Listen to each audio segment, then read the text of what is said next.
warahmatullahi wabarakatuh. Alhamdulillah wassalatu wassalamu ala Rasulillah wa ala alihi wa sahbihi wa mawalah wa la hawla wa la quwata illa billahi wa ba'd. Alhamdulillah, segala puja dan puji hanya milik Allah Subhanahu wa taala. Salawat dan juga salam kita hadiahkan kepada Rasul kita Nabi besar Muhammad sallallahu alaihi wa ala alihi wasallam.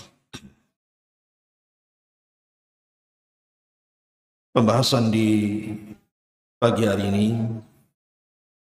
ada 5 sebab seseorang akan mendapatkan taufik dari Allah Subhanahu wa taala. Ma'asyiral muslimin yang dimuliakan Allah Subhanahu wa taala. Hidayah itu ada 2 macam. Ada yang disebut dengan hidayatut taufik dan ada yang disebut dengan hidayatul irsyad. Hidayatut taufik atau hidayah hati itu tidak ada yang sanggup memberikan kecuali Allah Subhanahu wa taala. Makanya Nabi sallallahu alaihi wasallam, manusia yang paling mulia di permukaan bumi sekalipun, tidak sanggup memberikan hidayah kepada pamannya Abu Talib. Bahkan saat detik-detik wafatnya Abu Talib, Nabi sallallahu alaihi wasallam mengatakan, "Qul ya ammi kalimatu la ilaha illallah." Katakan wahai pamanku kalimat la ilaha illallah. Tetapi di samping Abu Talib ini ada Abu Jahal.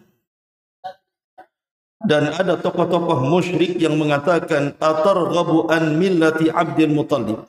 Ya Abu Talib, apakah engkau membenci agama nenek moyangmu Abdul Muttalib? Maka terkadang kemudian Abu Talib melirik Rasul sekali-kali, terkadang melirik tokoh-tokoh Quraisy. Tapi sampai akhir nafas keluar dari badan Abu Talib tidak mengucapkan kalimat tauhid. Dari sini turun ayat, "Innaka la tahdi man ahbabta walakinallaha yahdi man yasha." Wahai Muhammad, engkau tidak mungkin mampu memberikan hidayah kepada siapa yang kau cintai, karena hidayah itu Allah berikan kepada siapa yang dikehendaki. Dari sini kita tahu bahwa taufik itu datang dari Allah Subhanahu wa taala. Kita lihat setiap hari kita membaca kalimat ihdinas siratal mustaqim dalam solat-solat kita, baik yang wajib ataupun yang sunnah. Apalagi di bulan Ramadan. Minimalnya di hari-hari biasa orang yang rajin solat 17 kali mengucapkan ihdinas siratal mustaqim.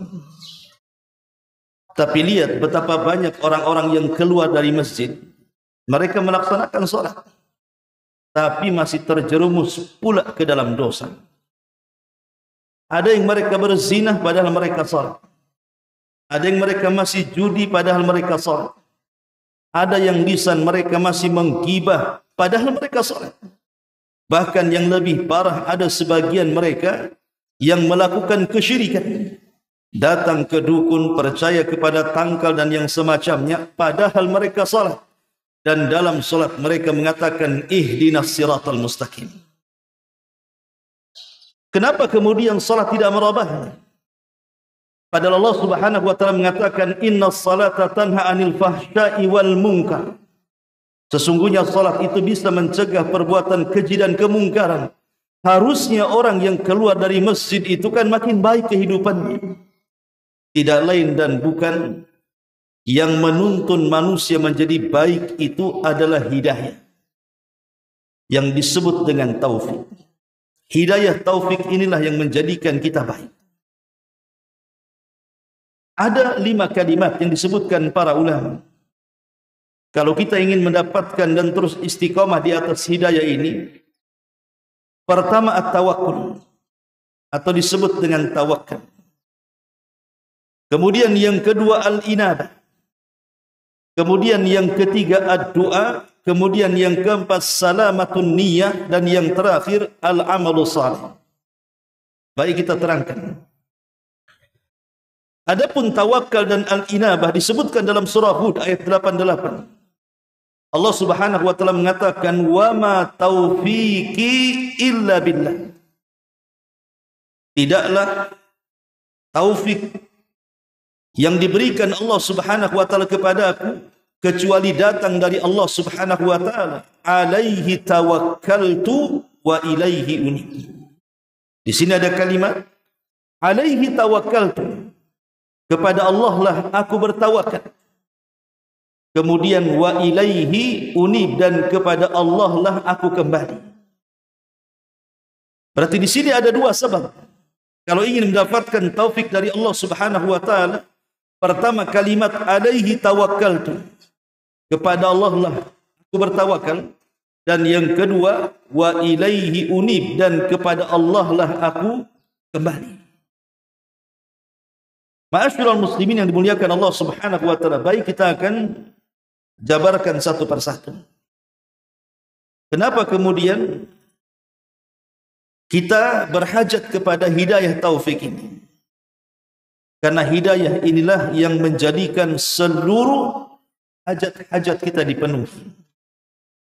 Dan yang menjadikan seluruh makruh, hal-hal yang dibenci kepada kita, Allah jauhi.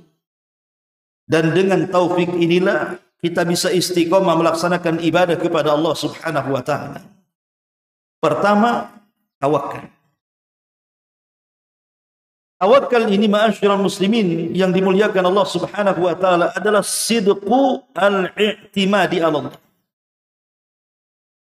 Jujurnya hati kita saat menyandarkan diri kepada Allah Subhanahu wa taala. Nabi Allah Ibrahim alaihi salatu wassalam, satu hari setelah dia menghancurkan patung-patung, kemudian dia dipanggil. Akhirnya kemudian dia dihukum dengan cara dieksekusi mati dan dibakar. Ketika kemudian pembakaran akan terjadi kepada Nabi Allah Ibrahim alaihi salatu wassalam dengan api yang sangat besar, sampai dikisahkan dalam sejarah itu, api yang membumbung untuk membakar Ibrahim itu tingginya sama dengan istana raja. Dan tidak bisa memasukkan Ibrahim dengan jarak dekat karena panas kan begitu. Sehingga harus menggunakan alat yang disebut dengan manjanik. Manjanik itu ketepel besar, di mana Ibrahim diletakkan dalam ketepel itu, kemudian dilempar ke dalam api dengan diikat tangan dan kakinya.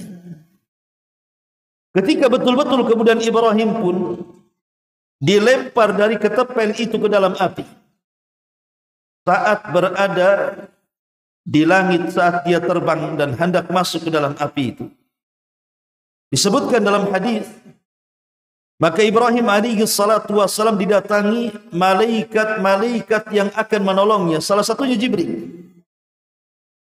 Tetapi kemudian Ibrahim alaihi salatu wassalam mengatakan, amma laka falah wa amma ilallahi fabalah. Adapun aku harus meminta bantuan kepadamu wahai Jibril, ataupun malaikat-malaikat yang lainnya. Oh tidak, aku tidak akan meminta pertolongan kepada makhluk.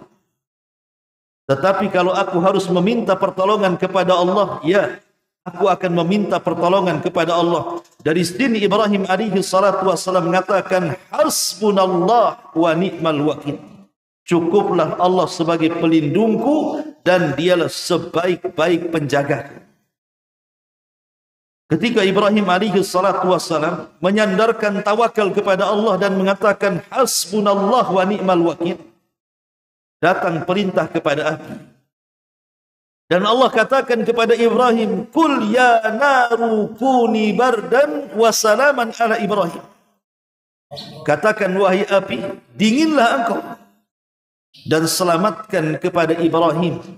Maka api itu menjadi dingin dan Ibrahim pun terselamatkan. Lihat bagaimana buah tawakal. Ibrahim bertawakal kepada Allah Subhanahu wa taala, Allah selamatkan. Dan hal yang sama juga terjadi kepada Nabi SAW dan para sahabat. Ketika terjadi perang Uhud, ini kan perang kekalahan kaum muslimin. Hampir Rasul meninggal di perang ini karena masuk jebakan orang-orang musyrik. Saking sengitnya peperangan ini sampai Rasul SAW terluka dengan luka yang sangat parah sekali. Bahkan giginya sampai rompang dan retak. Bahkan diisukan Nabi SAW meninggal dunia. Karena ketika itu ada seorang sahabat yang mirip perawakannya dengan Rasul ketika memakai baju besi. Namanya Mus'ab bin Umair. Jadi Mus'ab bin Umair ini kalau menggunakan baju besi itu hampir tidak beda antara dia dengan Nabi SAW. Sehingga ketika dia meninggal di perang Uhud ini disangka Rasul yang meninggal.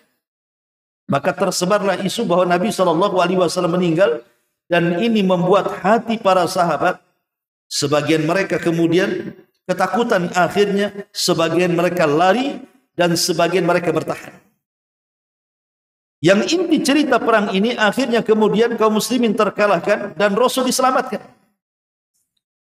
Ketika kemudian mereka sedang duduk-duduk karena mereka sudah berhasil selamat dari kejaran musuh, Abi Sufyan itu mengutus utusan untuk menakut-nakuti kaum muslimin.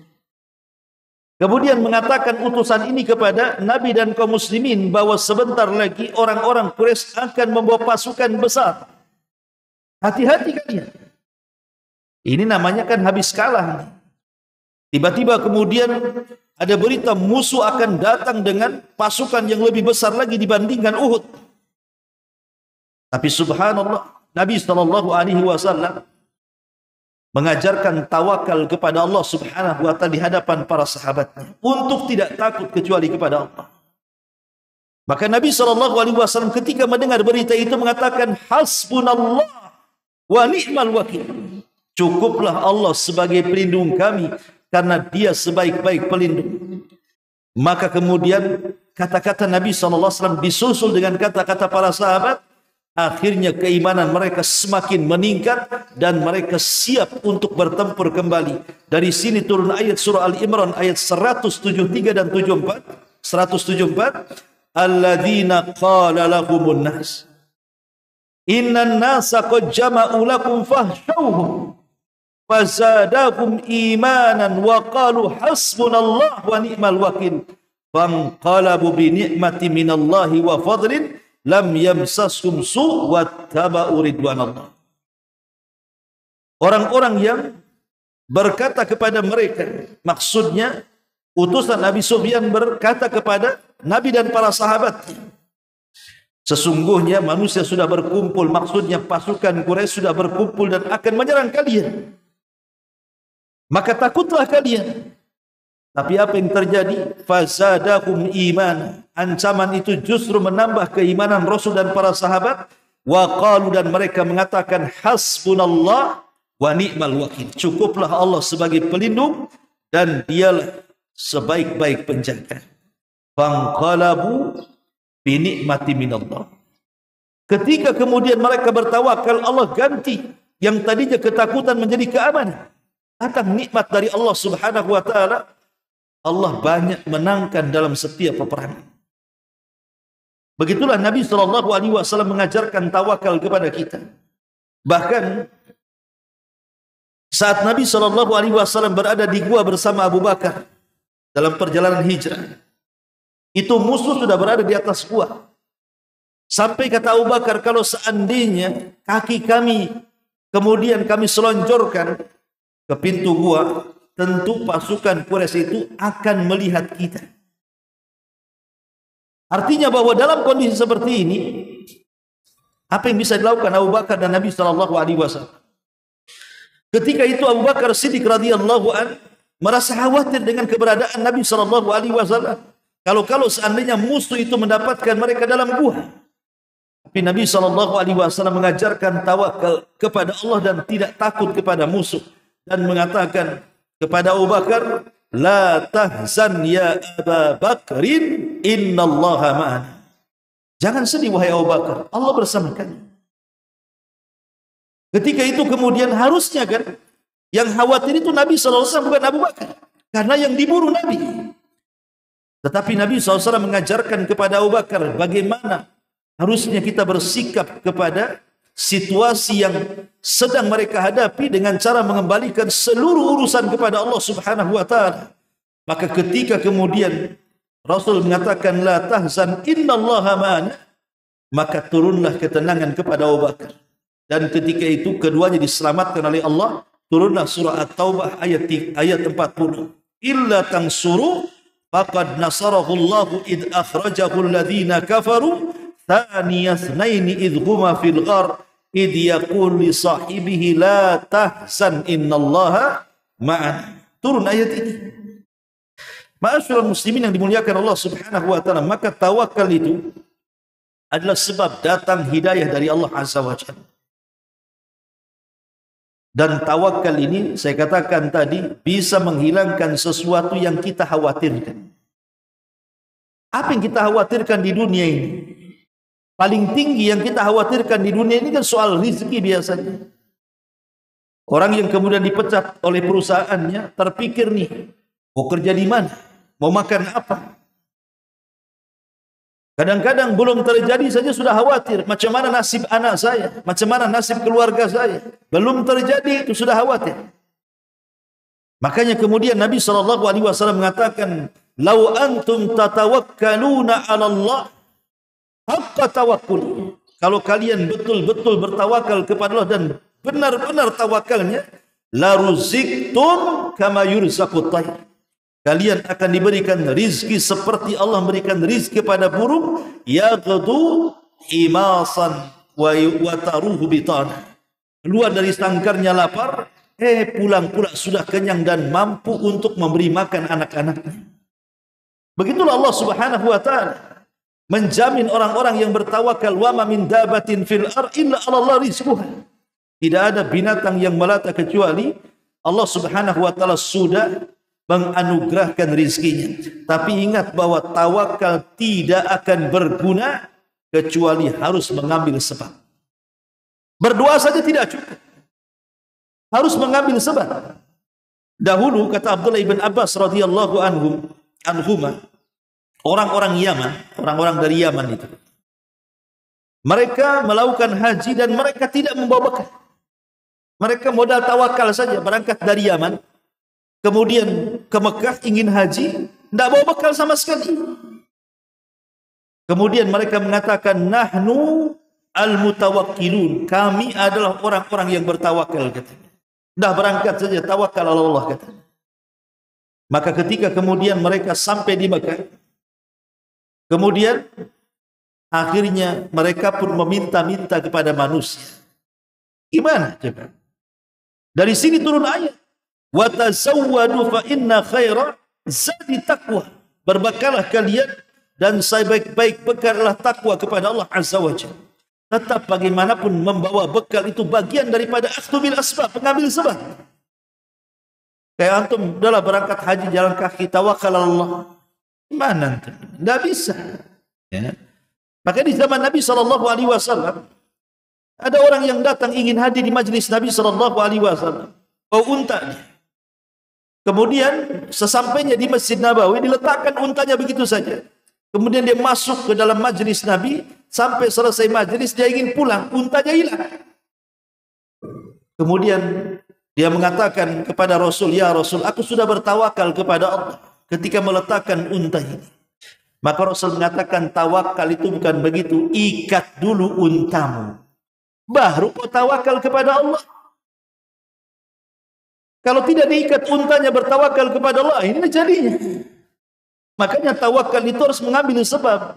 Umpamanya antum mau pergi pulang kampung, kunci dulu rumahnya, baru tawakal kepada Allah. Apa-apa, lillahi ta'ala. Kalau memang ditakdirkan nggak ada pencuri, nggak akan ada. Kalau ditakdirkan pencuri mau ada gembok pun tetap aja dia dimalingi. Bukan begitu tawakal. Tawakal itu harus akhdhu bil asbab, mencari sebab. Ini yang pertama. Ini sebab at-taufiq namanya. Kemudian yang kedua, al-inabah. Inabah itu artinya ar-ruju' ila Allah wal iqbal alaihi, berusaha untuk kembali kepada Allah Subhanahu wa taala dan menghadap kepadanya. Dan para ulama mengatakan bahwa ciri-ciri orang yang kembali kepada Allah atau disebut dalam bahasa Arab al-inabah, pertama adalah orang-orang yang apabila melakukan dosa, melakukan maksiat kepada Allah, menzalimi diri-diri mereka, maka mereka langsung ingat Allah, kemudian istighfar akan dosa-dosanya dan merasa menyesal. Dan itu digambarkan dalam Al-Quran surah Al-Imran ayat 135.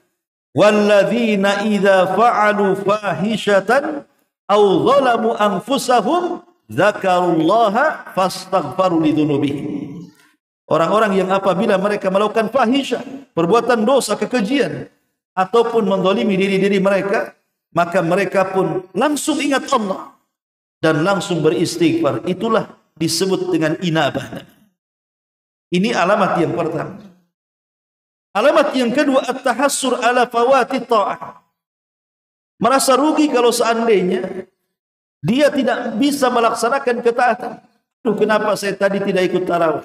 Kenapa saya tidak ikut ngaji? Kenapa saya tidak sedekah? Kenapa saya tidak begini? Kenapa saya tidak begitu? Dia merasa rugi kalau seandainya ada ketaatan-ketaatan yang luput kepada kita. Ini juga alamat yang kedua dari alamatul inabah. Alamat bahwa kita ini kembali kepada Allah Subhanahu wa taala. Kemudian juga yang ketiga, alamat yang ketiga adalah tajannubu ihtiqari ahli al-ghaflah. Dia berusaha menjauh orang-orang yang lalai terhadap Allah Subhanahu wa taala. Nampaknya kawan ini susah ibadah, saya malas berkawan dengan dia. Nampaknya kawan ini ahli maksiat, malas saya, nanti saya ikut pula dengan dia. Itulah orang-orang yang al-inabah. Dia tidak mau berkawan sembarangan. Kalau kawan ini menjadikan dia dekat dengan Allah, dia berkawan. Kalau kawan ini menjadikan jauh dari Allah, apa saya berkawan dengan dia? Itu termasuk ciri-ciri inabah. Termasuk juga yang keempat, ciri-ciri inabah adalah senantiasa muraqabatun nafsi, introspeksi diri. Apakah hari ini lebih baik ataukah lebih buruk daripada hari kemarin? Jangan sampai hari ini lebih buruk daripada hari kemarin. Orang yang senantiasa introspeksi diri bahwa hari ini harus lebih baik, hari ini harus lebih baik, maka itu diantara alamatu inabah. Dan ingat, al-inabah adalah bisa mencegah kita dari azab Allah Subhanahu wa taala. Wa anibu ila rabbikum wa aslimu lahu min qabli ay ya'tiyakumul azab summa la tunsar. Kembalilah kepada Rabb kalian. Serahkan diri kalian kepada Allah sebelum datang azab kepada kalian dan kalian tidak bisa ditolong. Ini yang kedua, disebut al-inabah. Kemudian yang ketiga, ad-du'a. Berdoa kepada Allah Subhanahu wa taala. Manusia yang paling mulia di permukaan bumi siapa? Nabi sallallahu alaihi wasallam. Tapi Nabi sallallahu alaihi wasallam selalu meminta hidayah kepada Allah. Allahumma inni as'aluka al-huda wat-tuqa wal-afafa wal-ghina. Itulah doa yang selalu dipanjatkan Rasul. Ya Allah, aku minta kepadamu hidayah. Hidayah dulu yang Rasul minta kan? Allahumma inni as'aluka al-huda. Baru kemudian tuqa, ketakwaan. Jadi hidayah didahulukan dibandingkan takwa. Karena tidak mungkin orang bertakwa kecuali setelah mendapatkan hidayah. Nabi SAW yang tidak mungkin sesat. Mustahil Rasul sesat. Senantiasa setiap hari meminta hidayah. Loh kita ini, siapa yang menjamin kita di atas hidayah terus? Jangankan kita sekelas Umar bin Khattab radhiyallahu anhu. Satu hari membawa Taurat di hadapan Nabi SAW. Tiba-tiba Rasul mengatakan, Ya ibn al-Khattab, amutahawikun anta. Ibnu Khattab, kau sudah bingung ya? Taraktukum alal baydah. Aku sudah tinggalkan lo Islam itu terang benar. Lailuha kana hariha la yazighu anha illa halik. Di mana siangnya seperti malam, malamnya seperti siangnya, di mana orang yang menyimpang dari Islam kecuali binasa. Akhirnya Umar pun melempar Taurat. Bayangkan sekelas Umar saja dikhawatirkan Rasul ketika memegang Taurat takut pindah agama. Apalagi sekelas kita. Saya itu dulu punya kawan. Dia suka membeli kitab-kitab di luar daripada Islam. Jadi di rumahnya itu ada Injil, macam-macam Injil. Dia beli itu. Ada sekitar 6 macam gitu Injil di rumahnya. Ya. Jadi setiap hari itu dia baca Injil. Padahal ngaji jarang gitu ya. Jadi saya nasihati, bagusnya kamu baca Quran. Belilah hadis-hadis Nabi Sahih Bukhari, Sahih Muslim kau baca gitu. Apa dia bilang? Ustaz, saya ini baca Injil-Injil ini untuk perbandingan agama. Islam aja belum kuat, baca pula dia Injil kan itu. Gimana dia akan membandingkan agama? Agama yang dia anut saja belum kuat, mau dibandingkan pula dengan agama yang lain kan begitu. Nanti syubhat masuk di situ. Ma'asyiral muslimin yang dimuliakan Allah Azza wa Jalla, maka dalami agama kita, enggak usah mikir agama orang lain. Dan minta kepada Allah Subhanahu wa taala hidayah. Karena bagaimanapun Nabi SAW selalu membaca ya muqallibal qulub tsabbit qalbi ala dinik, wahai zat yang membolak-balikan hatiku, tetapkan hatiku di atas ketaatan kepadamu. Sampai Ummu Salamah bertanya, Rasul, betapa banyaknya engkau membaca doa ini, kenapa?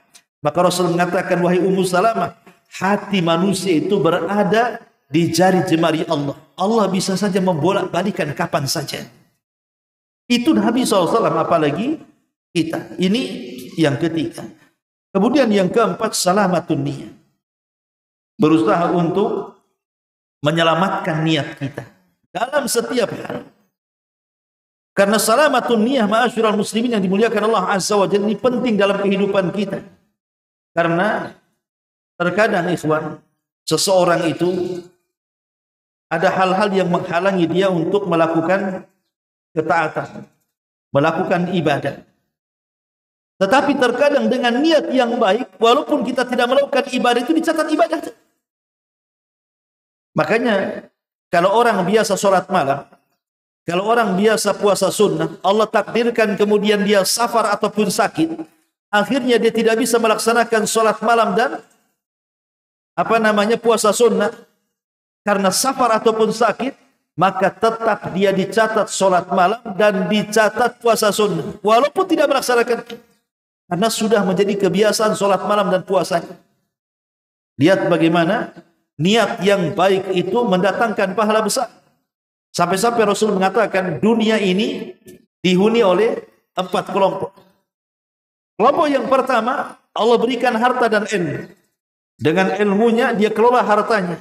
Akhirnya dia pun menginfakkan dengan hartanya di jalan Allah, jadilah manusia yang paling tinggi derajatnya di sisi Allah.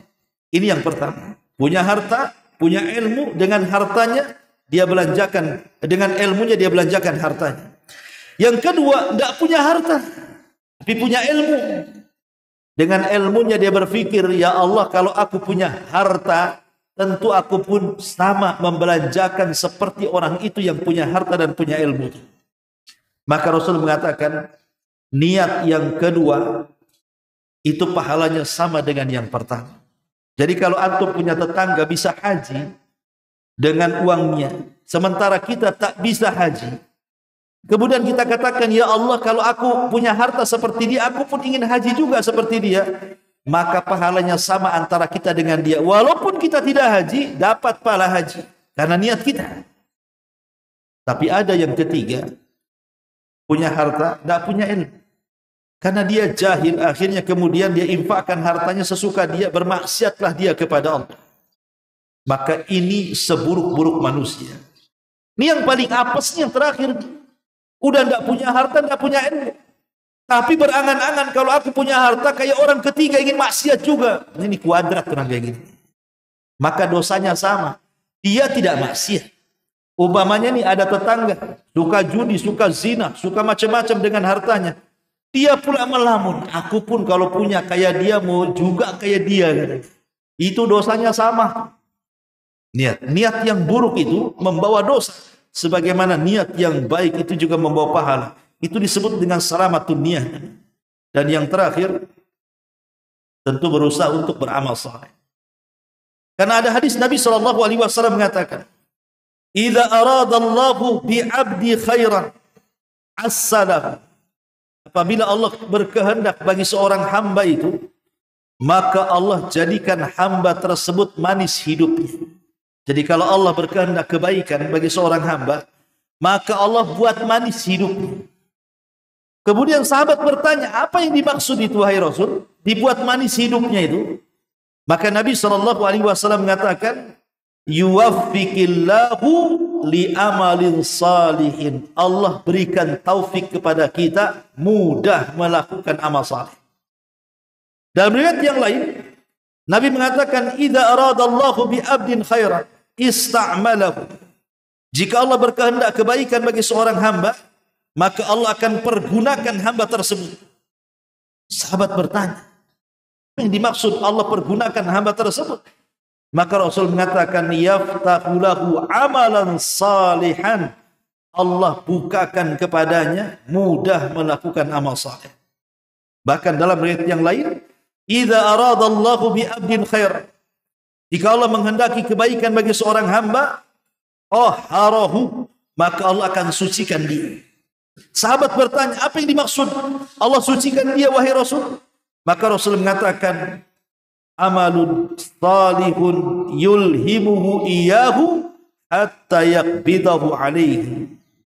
Amal saleh yang Allah ilhamkan kepadanya, kemudian Allah mencabut nyawanya dan dia dalam kondisi melakukan amal saleh tersebut. Subhanallah. Ya.